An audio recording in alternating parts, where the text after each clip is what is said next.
एक बिहारी 100 बीमारी, ऐसी भद्दी बातें हमारे देश के छोटे से स्टेट बिहार के लिए करी जाती है। पूरे देश में बिहार की इमेज ऐसी बन चुकी है कि मानो सबको यही लगता है कि ये लोग बस मजदूरी, किसानी, खेती और मेड का काम करते हैं। और बात तो यहाँ तक आ गई कि बिहार वर्ड को ये लोग गाली की तरह इस्तेमाल करते हैं। बिहारी वर्ड सुनते हैं आप लोग, सबसे पहले तो माइंड में क्या आता है?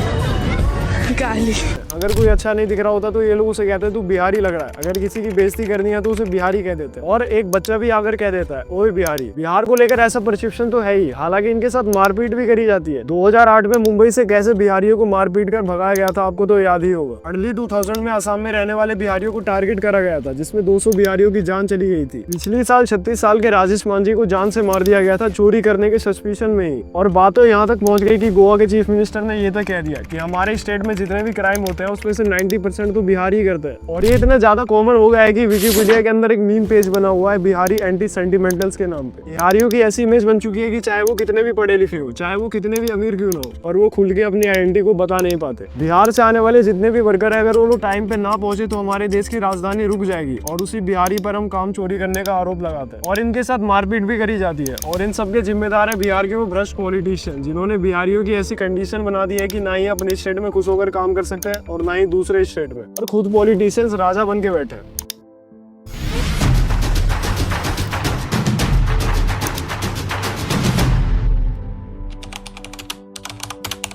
नमस्कार आप सभी को, मैं अवनीत ठाकुर। बिहार के लोगों के अगेंस्ट ऐसे परसेप्शन बन चुके हैं कि सबको यही लगता है कि अगर कोई मजदूर वहाँ पे काम कर रहा है तो पक्का वो बिहारी होगा। अगर कोई बिहारी रूम रेंट पे लेने आता है तो उसके मकान मालिक को यही लगता है कि ये लोग पक्का घर में गंद मचाएंगे और इनके बहुत सारे बच्चे भी होंगे, इसीलिए कोई इन्हें रेंट पे रूम भी नहीं देता। बिहार के 50% घरों में से कोई ना कोई अपना स्टेट छोड़कर दिल्ली, मुंबई और गुजरात जैसे स्टेट में काम करने जाता है। दरभंगा, मुंगेर और कोसी तिरहुत जैसे डिस्ट्रिक्ट में से सबसे ज्यादा माइग्रेशन के केसेस देखने को मिले। भारत में जो हर साल सीजनल माइग्रेशन होते हैं उसमें से 90% केवल बिहारी होते हैं। और ये लोग जिस स्टेट में जाते हैं वहाँ ये लोग पढ़े लिखे भी नहीं होते। नॉर्थन भारत में जितने भी बड़े शहर है वहाँ आपको सबसे ज्यादा लेबर और हाउसकीपर बिहारी देखने को मिलेंगे। पंजाब में भी बहुत सारे बिहारी आपको वहाँ के खेतों में काम करते हुए दिख जाएंगे। और अगर आप दिल्ली में भी देखो तो आपको रिक्शा वाला, हाउसकीपर और लेबर आपको ज्यादातर बिहारी देखने को मिलेंगे। और ये सिर्फ आपको नॉर्थ में ही नहीं, ये आपको बंगाल और साउथर्न स्टेट में भी काम करते हुए दिख जाएंगे। इसीलिए बिहारियों की ऐसी परसेप्शन बन चुकी है। गरीब लोग तो ओडिशा, छत्तीसगढ़ और झारखंड में भी है, पर ये लोग अपना स्टेट छोड़कर किसी और स्टेट में काम करने नहीं जाते, इसीलिए इनकी ऐसी परसेप्शन नहीं हुई। और ऐसा नहीं है कि ये लोग पढ़े लिखे या फिर अमीर नहीं होते। अगर आप IAS IPS की लिस्ट उठा के देखोगे तो सबसे ज्यादा आपको बिहारी देखने को मिलेंगे। और आपने अपनी लाइफ में कभी ना कभी झाजी या तिवारी जी से ट्यूशन तो पढ़ा ही होगा। और आप इस बात पे गौर करना कि जो लोग आपको मैथ्स या ह्यूमैनिटीज पढ़ाते हैं वो लोग ज्यादातर बिहार से ही आते हैं। आप एक बात सोच के देखो, आपने कभी किसी बिहारी बिजनेसमैन का नाम सुना है? जब भी आप किसी बिजनेसमैन का नाम लेते हो तो सबसे पहले आपके माइंड में क्लिक करता होगा महाराष्ट्र और गुजरात। और इन सब की भी ऐसी इमेज बन चुकी है कि सबको ये लगता है कि जितने भी गुजराती है वो सारे बिजनेसमैन ही है। और सेम ऐसा बिहारियों के साथ भी है। सबको यही लगता है कि जितने मजदूर, लेबर और जितने भी छोटे कैटेगरी के लोग हैं वो सब बिहार से ही आते हैं। और जैसा कि मैंने आप सबसे बताया कि सारे बिहारी ऐसे नहीं होते। बिहारी की नेगेटिव इमेज के पीछे इनके रहने का तरीका भी है। जैसे कि मैंने आप सबसे बताया कि सबको यही लगता है कि सारे के सारे बिहारी अनहाइजीनिक होते हैं। कहीं भी गुटखा खाकर थूक देना ये बहुत बड़ी प्रॉब्लम है। और आपने अक्सर देखा होगा जितने भी बिहार के मजदूर हैं उनको दिहाड़ी मिलते ही वो लोग सबसे पहले ठेके की दुकान पे जाते हैं। बहुत सारे लोग यहाँ पे इसे जाति से भी जोड़ेंगे, और मेरा मानना ये है कि इसे एजुकेशन और समझदारी की कमी से ऐसा करते हैं। उन्हें कभी पढ़ाया लिखाया नहीं गया और ना ही उन्हें कभी स्कूल में भेजा गया और ना ही उन्हें किसी भी टाइप का मेहनत सिखाया गया।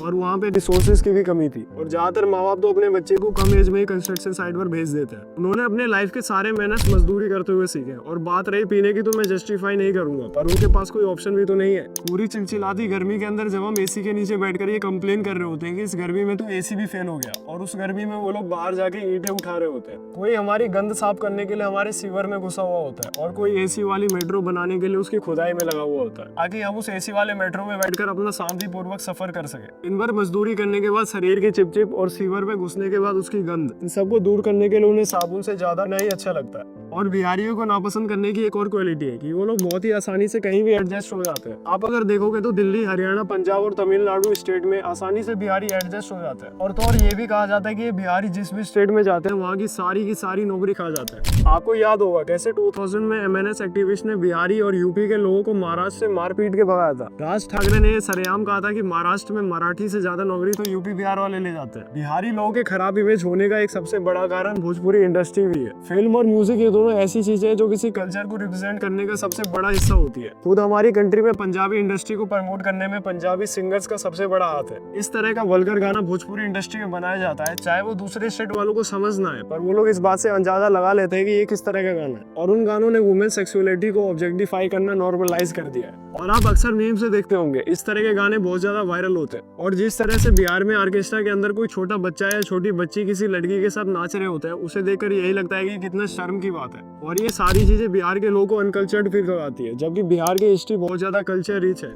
आपने अक्सर देखा होगा कि बिहारी किसी भी स्टेट में रहते हैं पर वो अपने छठ पूजा को काफी धूमधाम से मनाते हैं। ऑन एन एवरेज अगर आप किसी बिहारी से सनातन धर्म के बारे में नॉलेज लेते हो तो उन्हें ज्यादा नॉलेज होती है as compare to non Bihari लोगों से। उन्हें बहुत ज्यादा पता होता है हमारे वेदों के बारे में, हमारे विज्ञानों के बारे में, हमारी हिस्ट्री के बारे में। बिहार के लोग तो काफी ज्यादा एजुकेटेड और स्पिरिचुअल होते हैं, वो तो वहाँ के नेताओं ने उन्हें बर्बाद कर दिया। और अगर आप देखोगे तो बिहार मगध भारत एंशिएंट का सबसे पावरफुल स्टेट था। और बिहार की नालंदा यूनिवर्सिटी ऑक्सफोर्ड यूनिवर्सिटी से 500 साल पुरानी है। और एक टाइम था जब यहाँ पे 90 लाख किताबें होती थी और 10,000 फॉरेन स्टूडेंट पढ़ने के लिए आते थे। और इसके अलावा बिहार में बोध गया था, जहाँ पर भगवान बुद्ध को एनलाइटमेंट प्राप्त हुई थी। गुरु गोविंद सिंह जी का जन्म भी पटना के अंदर ही हुआ था। पर दुख की बात तो यह है कि ये केवल और केवल टूरिस्ट प्लेस बनकर रह चुका है। आजादी से लेकर आजादी के बाद तक बिहार ने बड़े बड़े पॉलिटिशियंस भारत को दिए। अगर आप देखोगे तो भारत के पहले प्रेसिडेंट डॉक्टर राजेंद्र प्रसाद भी बिहार से ही थे। जेपी मूवमेंट के प्रोटेस्ट से ही लालू प्रसाद यादव, नीतीश कुमार, सुशील कुमार मोदी और रामविलास पासवान ये सारे लीडर निकले। लेकिन अगर देखा जाए तो बिहार को इन सारे लीडर्स ने दिया क्या? लालू यादव और इनकी पत्नी करीब से करीब 12 साल बिहार में चीफ मिनिस्टर बन के रहे और बिहार को बर्बाद करने में सबसे बड़ा योगदान इन्हीं का है। करीब 14-15 साल से नीतीश कुमार भी बिहार के चीफ मिनिस्टर है और आप बिहार के प्रोग्रेस को देखोगे तो आपको जीरो देखने को मिलेगा, यानी कि इन्होंने भी बिहार के लिए कुछ नहीं करा। लोग कहते हैं कि बिहार से सबसे ज्यादा आईएएस और आईपीएस ऑफिसर निकलते हैं,